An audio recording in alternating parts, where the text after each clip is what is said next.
Leo katika kukumbushana kwetu, ndugu zangu wema, tukumbushaneni kuhusu sehemu na kiungo katika viungo wa wanadamu, kiungo ambacho ndiyo kila kitu katika anapoangalia Mwenyezi Mungu Subhanahu wa Ta'ala. Kwenye kiungo hiko ndipo Mwenyezi Mungu Subhanahu wa Ta'ala anamwangalia mwanadamu, kiumbe aliyemuumba. Tukumbushaneni kwenye sehemu hii ambayo Mtume Muhammad sallallahu alayhi wasallam kwa miaka mingi amekizungumzia kwamba ni kiungo muhimu na hatari mno. Fa in salahat salaha aljasadu kullahu wa in fasadat fasada aljasadu kullahu, fasada aljasadu kullahu, ala wa huwa alqalb au wa hiya alqalb. Mtume sallallahu alayhi wasallam katika kupokea kutoka kwa Mola wake, na kama tunavyofahamu, la yantiqu anil hawa in huwa illa wahyuha, hazungumzi kwa matamanio yake, lakini analolizungumza ni jambo alilolipokea kwa Mola wake. Utastaajabu ndugu yangu mwema na kuthibitisha baada ya kustaajabu kwako kwamba kiumbe hiki kitukufu Mtume sallallahu alayhi wasallam anayazungumza mambo ambayo yako kwenye mwili wa mwanadamu, akipokea kutoka kwa Mola wake, ambaye Mola ndiye aliyeumba huo mwili. Afala ya'lamu man khalaqa wa huwa al-latiful khabir, akipokea kuhusu sehemu iliyoko ndani ya mwili wa mwanadamu,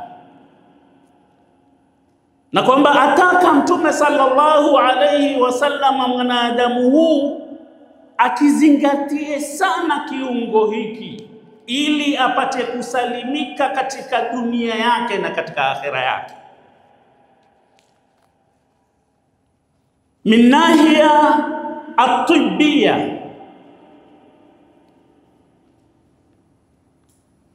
falqalb khatirun jiddan, walakin wa min nahiyati aljannati wan nar fahuwa akhtar. Upande wa kimatibabu, kiungo hiki ambacho Mtume sallallahu alayhi wasallam asema tukiangalie na kukitunza sana, min nahiya tibia, katika upande wa matibabu ni kiungo khatir jiddan, ni kiungo hatari mno. Lakini upande wa dini, upande wa janna na nar, yani akhira, ni hatari zaidi. Kila mmoja wetu afahamu ya kwamba kiungo hiki kidogo, wataalamu wa mambo ya matibabu watuambia hakizidi, kinazidi nusu gramu kidogo, yani ni gramu 300.4.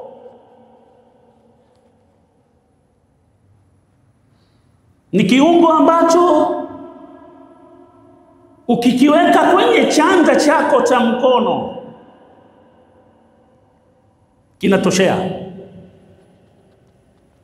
lakini ni kiungo hatari mno katika mwili wa mwanadamu. Kikisimama, basi maana yake ni kwamba mwanadamu amekufa. La yamil wala yakil wala yastarih. Kiumbe hiki, kiungo hiki hakichoki, hakipumziki wala hakistarehe. Japo mwenye kiungo hiki aweza kalala usiku, lakini kiungo kenyewe moyo lazima ufanye kazi. Wewe waweza ukalala usiku, umechoka mwili, lakini moyo lazima ufanye kazi. Kwa maana ukisimama tu, khalas mwanadamu amekufa, ametoka katika uhai wa kidunia, amekwenda katika uhai wa kiakhera. Sasa yaangalie hayo, uiangalie na hadithi ya Mtume sallallahu alayhi wasallam aliyoizungumza miaka mingi iliyopita, kwamba kiungo hiki kikitengea basi mwili umetengea, na kikiharibika basi mwili umeharibika. Kiangalie upande wa kimatibabu. Wanasema wataalamu wa mambo ya tiba ya kwamba moyo ulioko sawa sawa unapiga mara 100,000 kwa siku.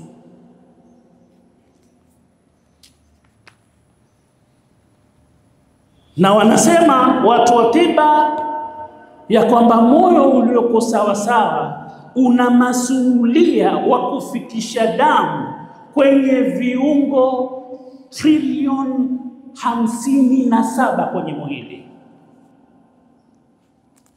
Kwenye mishipa iliyoko kwenye mwili trilioni 57. Ni kiungo muhimu ambacho ni kiungo vile vile hatari mno. Sasa kikitengea upande wa tiba, mwanadamu uko salama, lakini kikiharibika, mwanadamu ana matatizo. Na watu wenda mbali, ndugu zangu wema, wakipatikana na matatizo haya, Mwenyezi Mungu atusalimishe na matatizo haya ya ugonjwa wa mioyo, kwenda kutafuta tiba pahala popote, kwa sababu ya kwamba ndiyo maisha yake yako hapo. Mshipa mmoja ukikosa kupeleka damu, basi mtu huo yaweza kidole chake kimoja cha mguu, wala si cha mkono ambacho kiko karibu na moyo, cha mguu kikaacha kufanya kazi. Kaambiwa kumbe kuna mshipa mmoja hauleti damu vizuri, moyo hauleti damu vizuri mpaka ukafikia kwenye kidole hiko, ikasababisha jambo lingine ambalo mwanadamu hakulitarajia katika maisha yake. Lakini wanadamu juu ya kwamba wameletewa Mtume sallallahu alayhi wasallam mwenye miujiza hii ya kutufahamisha hata kiungo kilichoko kwenye mwili faida yake na hasara yake, wamekuwa wakikiangalia kiungo hiki upande wa dunia tu, hawaangalii upande wa akhtar kilicho nacho katika upande wa akhera. Upande wa dunia kina tabu, ni hatari, lakini upande wa janna na nar fahuwa akhtar. Kiungo hiki kina hatari yote, kwa sababu lolote lako laangaliwa kwenye moyo wako. Inna Allaha la yanzuru ila suwarikum wa ajsadikum, Mwenyezi Mungu subhanahu wa ta'ala haangalii sura zenu na miili yenu, walakin yanzuru ila qulubikum wa a'malikum, anaangalia vilivyomo ndani ya nyoyo zenu.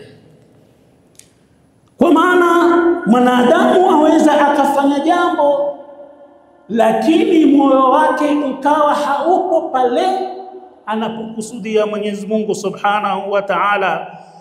Kwa maana hiyo mwanadamu huyo akakosa fadhila kubwa alizozifanya, kwa sababu moyo wake haukulenga kwa Mwenyezi Mungu subhanahu wa ta'ala. Ipo pale katika baadhi ya aya zilizoko katika Qur'ani, Mwenyezi Mungu subhanahu wa ta'ala akituambia fawailun lilmusallin alladhina hum an salatihim sahun alladhina yurauna wa yamnauna al-ma'un. Aria iko kwenye moyo, waswali kumbe wataka kumfurahisha mtu tu, lakini si kumridhi Mwenyezi Mungu subhanahu wa ta'ala.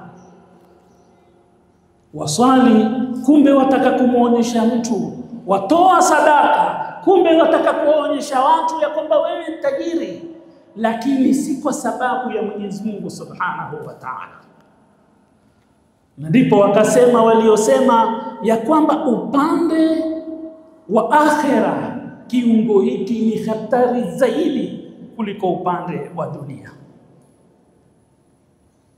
kwa sababu mbali na rehema za Mwenyezi Mungu Subhanahu wa Ta'ala, mbali na rehema za Mwenyezi Mungu Subhanahu wa Ta'ala, mtu atatiwa peponi kutokana na kuwa na moyo mwema na kusalimika moyo wake na nifaq, na kusalimika moyo wake na shirki, na kusalimika moyo wake na riya. Lakini hapa ndugu zangu wema, ndipo ambapo tumempawacha mno, hatupaangalii. Na kusalimika moyo wake na hasad. Uzlifatil jannatu lilmuttaqina ghayra ba'id, hadha ma tu'aduna likulli awabin hafidh, man khashiya arrahmana bilghaybi wa jaa biqalbin munib, udkhuluha bisalam, dhalika yawmul khulud, lahum ma yasha'una fiha wa ladayna mazid.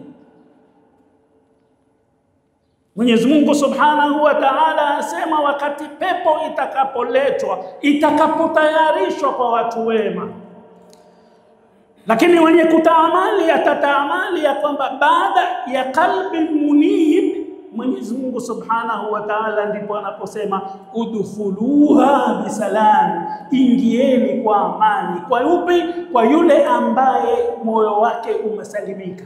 Lahum ma yashauna fiha, watapata wanachokitaka katika pepo hiyo. Waladaina mazid, na sisi tuna ziada baada hiko walichokipata. Mufassirin wenye kufasiri Qur'ani watuambia maneno haya ya kwamba ukiitaamali aya hii na aya zingine utakuta ya kwamba neno la mwisho kabla ya kuambiwa ingia peponi ni kwamba wewe lazima uwe na moyo wa kisawasawa. Yawma la yanfa'u malun wala banun illa man ata Allaha biqalbin salim. Kwa hivyo ni pahala ambapo mwanadamu afaa apangalie mno. Lakini ukienda sehemu nyingine, huu ni upande wa pepo, upande wa moto. Walaqad zara'na li jahannama kathiran min al-jinni wal-insi lahum qulubun la yafqahuna biha wa lahum adhanun la yasma'una biha wa lahum a'yunun la yubsiruna biha. Mwangalie Mwenyezi Mungu Subhanahu wa Ta'ala anavyoeleza katika aya hii, kama alivyoeleza katika aya ile kwamba sababu ya kuingia peponi ni kuwa na moyo safi. Kwenye aya hii asema sababu ya kuingia motoni ni kuwa na moyo ulioharibika, ulio na ugonjwa. Lahum qulubun la yafqahuna biha, wana nyoyo ambazo hawafikiri, hawataamal, hawajihusishi. Nyoyo hizo hazijihusishi na mambo ya Mwenyezi Mungu Subhanahu wa Ta'ala. Akawa mtu huo ataingia motoni kwa sababu ya kwamba moyo wake umefanya maradhi, umekuwa mgonjwa. Na mwenye kutaamali aya hii vile vile atagundua ya kwamba kuna viungo vingine vimetajwa baada ya moyo. Lahum qulubun la yafqahuna biha, wana nyoyo ambazo hazielewi. Walahum adhanu, wana masikio. Walahum a'yunun. Wanasema mufassirin ya kwamba Mwenyezi Mungu Subhanahu wa Ta'ala ameutanguliza moyo kushinda viungo vingine, kwa sababu moyo ndio uko mbele. Ukitengea hivi vingine navyo vile vile hutengea. Ikifasiriwa hii na hadithi ya Mtume sallallahu alayhi wasallam tuliyoisoma, aliposema Mtume sallallahu alayhi wasallam, kuna kiungo katika mwili kikitengea basi mwili wote umetengea, na Mwenyezi Mungu Subhanahu wa Ta'ala amevileta nyuma ya moyo viungo hivi, kwa sababu moyo ukitengea na viungo vingine vyote vitakuwa viko sawa sawa.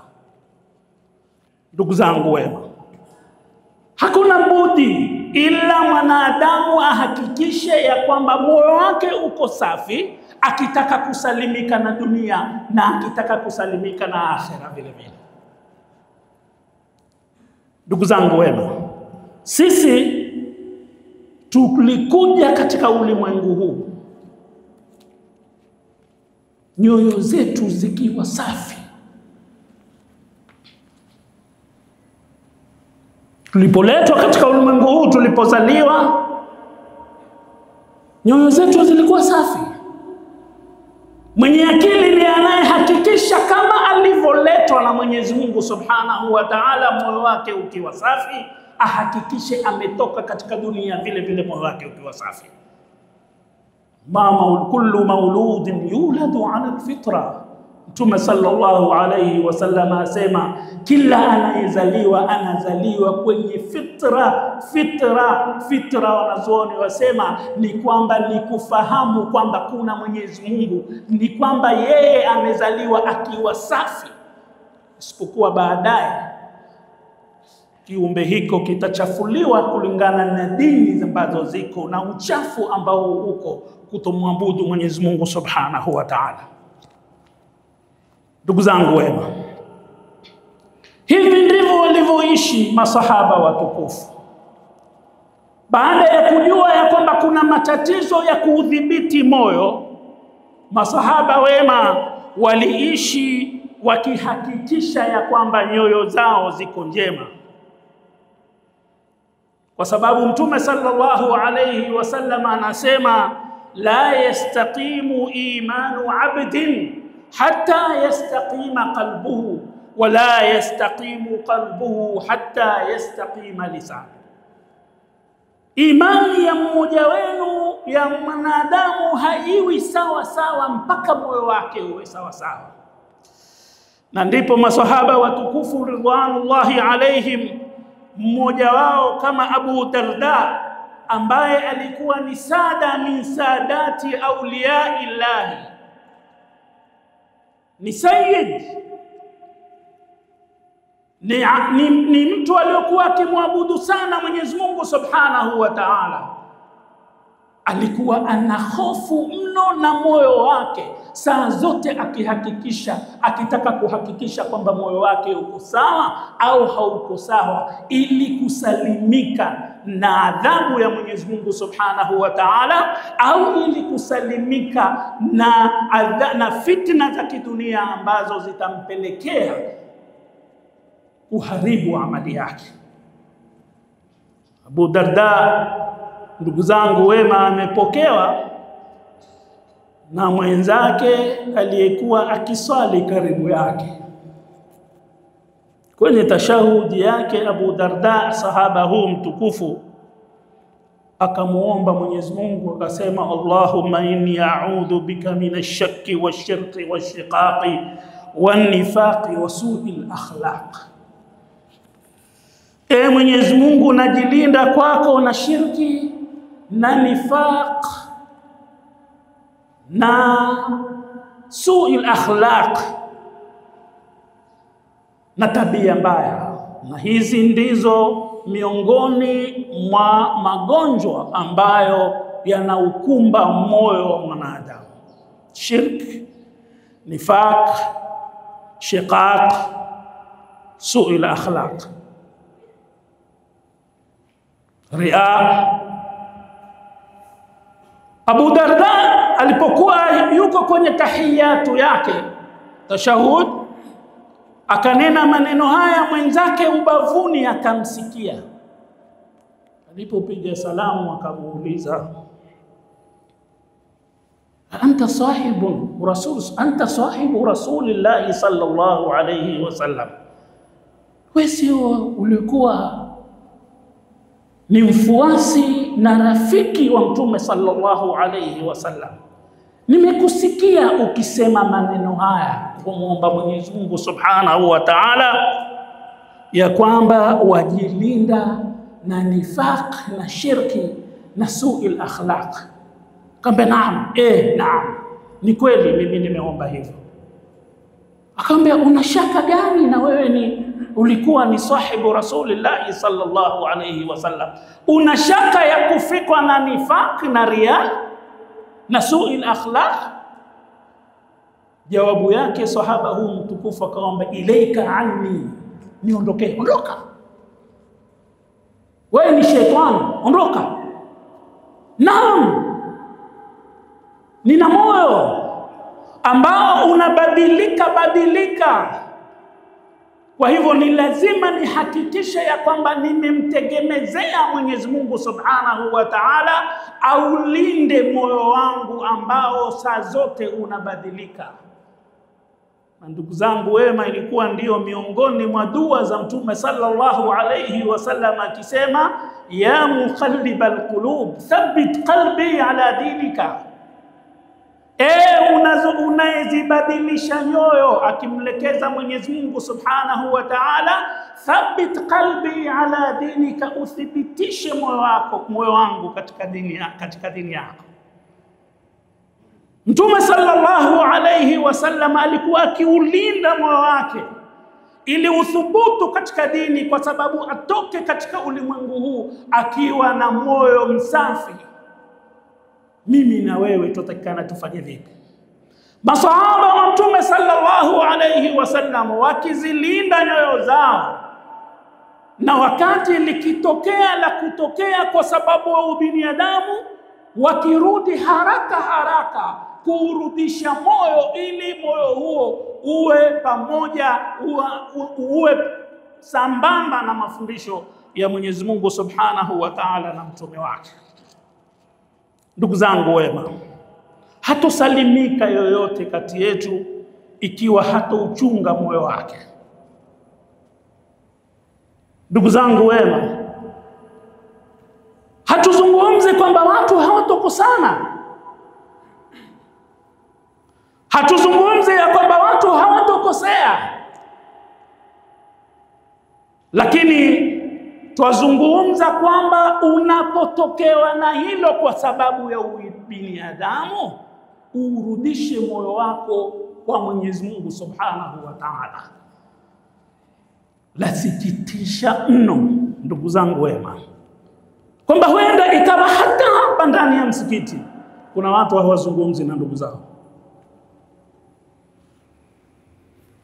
Lasikitisha mno kwa Muislamu ambaye amepewa muda wa kurekebisha moyo wake na kuwa ahakikishe ya kwamba wakati wowote moyo wake uko safi, lakini yeye yuwaswali na kufunga, lakini moyo wake umekota, moyo wake una kutu na wenzake.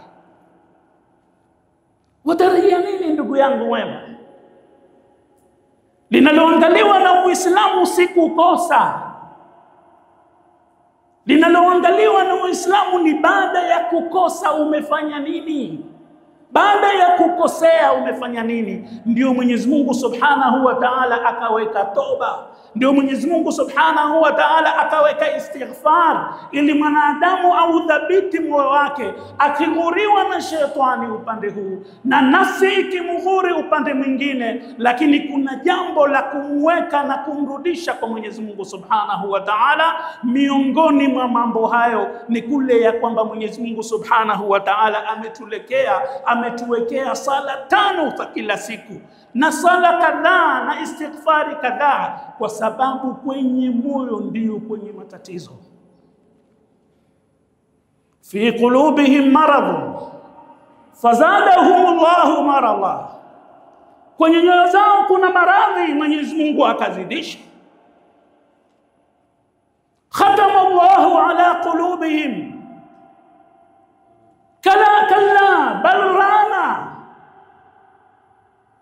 Ndugu zangu wema, aya zote hizo zamfahamisha mwanadamu Muislamu ya kwamba atakikana akumbuke mno ya kwamba mwisho wa mwanadamu huu ni kurudi kwa Mwenyezi Mungu Subhanahu wa Ta'ala, jambo ambalo halina mshikili. Kuna njia ya kuepuka hilo. Lau kama lingekuweko, basi tungekuwa na Mtume Muhammad sallallahu alayhi wasallam katika maisha yetu haya, katika uhai wake wa dunia. Kama walivyokwenda wengine, na sisi tutaondoka. Kanat dunya linasin ghayrina farahalu fatarakuha lana thumma narhal mithla ma kad rahalu wa nukhalliha linasin ghayrina. Hii dunia haikuwa yetu sisi, ilikuwa wengine. Tuliwakuta watu wengine hapa Mombasa, tumewakuta watu sisi wakaondoka, wakatuacha sisi, na sisi tutaondoka siku zote, twazika. Kwa hivyo mtu ambaye ataka kwenda katika maisha hayo ya barzakh, baadaye maisha ya kufufuliwa na kuhisabiwa na moyo sahihi na moyo salim, lazima ahakikishe zile ambazo za kuharibu moyo wake ameziepuka, na likimfika jambo hilo, basi ahakikishe kwamba kwa muda kabla hajaondoka katika ulimwengu huu ameutengeza moyo huu, ili akirudi kwa Mwenyezi Mungu Subhanahu wa Ta'ala arudi akiwa msafi. Zitafalia nini sala zetu? Zitafalia nini zaka zetu? Zitafalia nini saumu zetu?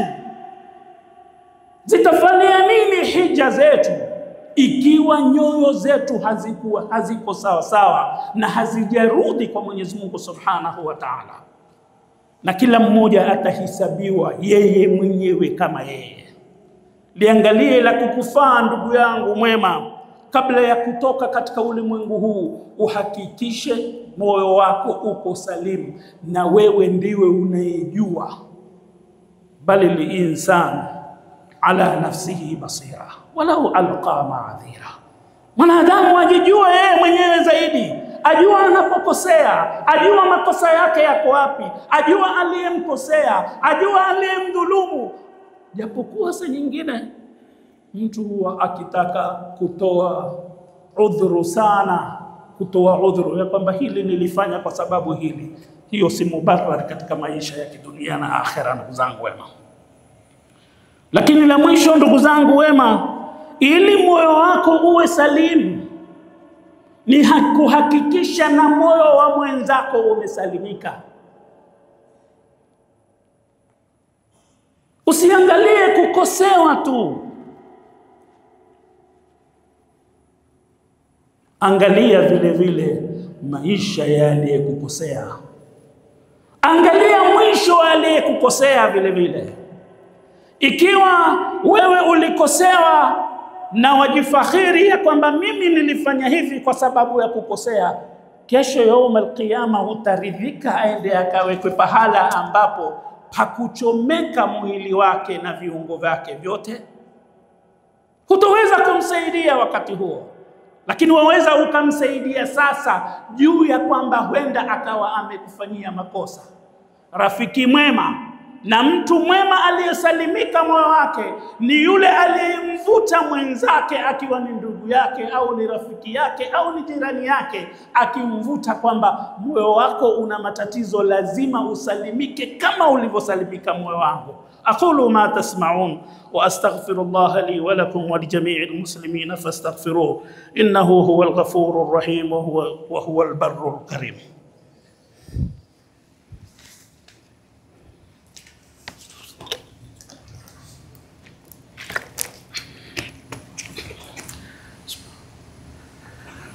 إن الحمد لله نحمده ونستعينه ونستهديه ونستغفره ونستهديه ونعوذ بالله من شرور أنفسنا وسيئات أعمالنا.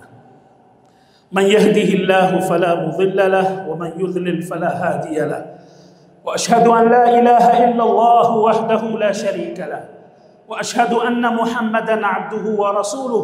اللهم صل على محمد وعلى آل محمد كما صليت على إبراهيم وعلى آل إبراهيم، وبارك على محمد وعلى آل محمد كما باركت على إبراهيم وعلى آل إبراهيم في العالمين إنك حميد مجيد. واعلموا أن الله سبحانه وتعالى أمركم بشيء بدأ فيه بنفسه وثنى بالملائكة المسبحة بقدسه وثلث بكم أيها الناس فقال تعالى: إن الله وملائكته يصلون على النبي يا أيها الذين آمنوا صلوا عليه وسلموا تسليما. اللهم صل على نبيك المصطفى ورسولك المرتضى خاتم الأنبياء والمرسلين وآله وصحبه أجمعين برحمتك يا أرحم الراحمين. ربنا هب لنا من أزواجنا وذرياتنا قرة أعين واجعلنا للمتقين إماما. ربنا اغفر لنا ولإخواننا الذين سبقونا بالإيمان ولا تجعل في قلوبنا غلا للذين آمنوا ربنا إنك رؤوف رحيم. ربنا آتنا في الدنيا حسنة وفي الآخرة حسنة وقنا عذاب النار برحمتك يا رب العالمين. يا مقلب القلوب ثبت قلوبنا على دينك ولا طاعتك. ربنا لا تزغ قلوبنا بعد إذ هديتنا وهب لنا من لدنك رحمة إنك أنت الوهاب. واغفر لوالدينا يا ربي ومشايخنا ومعلمينا وإخواننا وأخواتنا وأخوالنا وخالاتنا وأعمامنا وعماتنا وأجدادنا وجداتنا يا رب العالمين وأصهارنا يا رب العالمين. واغفر للمؤمنين والمؤمنات والمسلمين والمسلمات الأحياء منهم والأموات إنك قريب مجيب الدعوات يا رب العالمين. وانقلهم من ضيق اللحود ومراتع الدود إلى جناتك جنات الخلود في سدر مخضود وطلح منضود وظل ممدود وماء مسكوب وفاكهة كثيرة لا مقطوعة ولا ممنوعة. وصلى الله على خير خلقه محمد وآله وصحبه وسلم عدد خلقه ورضا نفسه وزينة عرشه ومداد كلماته برحمتك يا أرحم الراحمين برحمتك يا رب العالمين. وأقم الصلاة.